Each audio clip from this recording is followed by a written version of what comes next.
جناب اور جناب محمد یہ کون ہیں؟ جناب عبداللہ کے چشم و چراغ۔ وہ منظر یاد کیجئے، جب قافلہ رخصت ہو رہا تھا تو جناب زینب نے کہا بھیا میں تمہارے بغیر زندہ نہیں رہ سکتی، تو حسین نے کہا تھا زینب میں چلنے کو منع نہیں کرتا، مگر تم پر تمہارے شوہر عبداللہ کا حق زیادہ ہے، جاؤ عبداللہ سے اجازت لے لو۔ اتنا سننا تھا شہزادی زینب آئی ہیں، عبداللہ بیمار تھے، رش کے آنے میں پڑے ہوئے تھے۔ زینب احترام شوہر میں ان کو جگہ نہ سکی، پاؤں کے پاس بیٹھی۔ حسین کی بہن زینب، زہرا کی جائی زینب، علی کی لاڈلی زینب عبداللہ کے قدموں کے پاس بیٹھی، بیٹھ کر کے آنسو بہانا شروع کر دیا۔ اب جب گرم گرم آنسو عبداللہ کے پیروں پر پڑے، عبداللہ نے ہاتھ کھولی، ارے بطول کی لاڈلی میرے قدم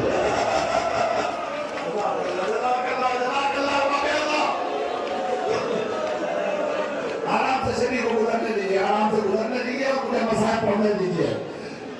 جناب عبداللہ نے ہاتھ کھولی، بطول کی لاڈلی میرے قدموں میں بیٹھی ہے، فوراً اٹھ گئے، بازو کو تھاما۔ خیریت تو ہے زینب؟ آواز دی، تم تو جانتے ہو میں حسین کے بغیر زندہ نہیں رہ سکتی، میرا ماجرا جا رہا ہے کربلا میں۔ عبداللہ کہتے اجازت کی کیا ضرورت ہے، جائیے جائیے خدا حافظ۔ جب زینب گھر سے نکلنے لگی نا تو عبداللہ نے پھر آواز دی، اگر صاحبان احساس ہے نا تو جملے میں استعمال کیجیے۔ زینب جب گھر سے نکلنے لگی تو عبداللہ نے پھر آواز دی، زینب ٹھہر جائیے، زینب ٹھہر جائیے۔ ممکن ہے کہ لمحے کے لیے شاید زینب کے دل میں یہ تصور آیا ہو کہ عبداللہ یہ کہتے آپ چلی جائیے میں تو میرا کیا ہوں۔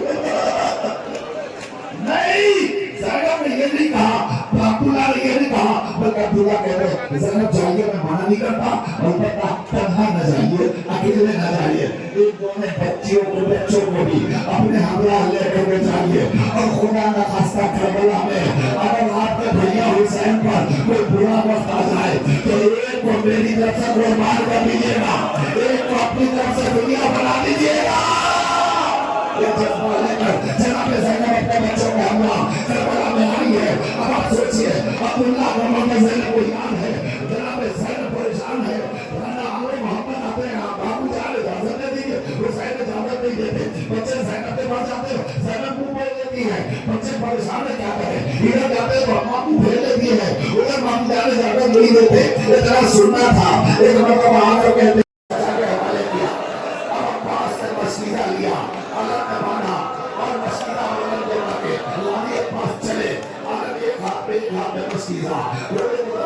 چل رہے ہیں۔ تاریخ بتاتی ہے کہ جب قاضی عباس فرات کے کنارے پہنچے، راہمار کو سے اترے، مشق کو پانی میں ڈبویا، مشق کو پانی سے کھول کیا، پھر کرنے کے بعد واپس چلے ہیں۔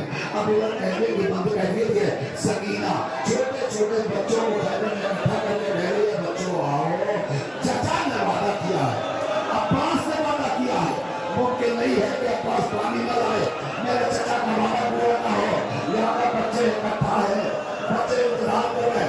تھوڑی دیر کے بعد کیا دیکھا، علم گیا، مگر جب علم واپس آیا تو سکینہ نے آواز بچوں آؤ، بچوں آؤ، علم نظر آ رہا ہے، ارے میرا چچا پانی لے کر آیا،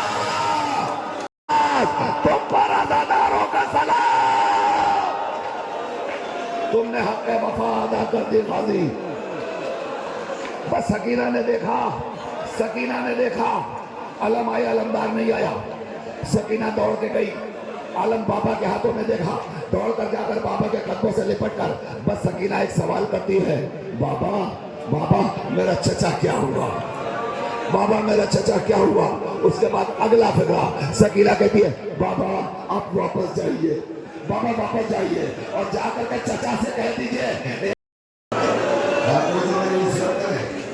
روایت کہتی کون تھا جو نصرت کرتا، سب شہید ہو چکے تھے، یہ سر تھے خیمے سے میں آپ کو گرایا، خیمے میں قرآن پر پہنچا، حسین خیمے میں آئے، بچے کو آگوش کے لیے لے کر مقتل کی کر گئے، سوال آپ کیا جب کسی نے پانی نہ دیا، جملہ کہا تھا، کہتے ہیں میری لاش خیمے میں نہ جائے، میری لاش خیمے میں نہ جائے، کیوں نہ جائے؟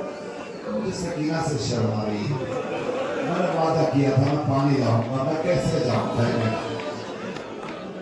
آقا آپ کا وعدہ پورا ہو گیا، آپ کی لاش تو خیمے میں نہیں گئی، مگر آقا کیا سکینہ بھی مجبور ہے؟ ابھی تھوڑی دیر کے بعد جب خیموں میں آگ لگ جائے گی نا تو یہی سکینہ چلی کہاں سے اٹھے گی اور فرات کے کنارے آ کے آواز دیں گے، اے چچا سکینہ آ گئی۔ غازی عباس کے پاس علی اکبر 18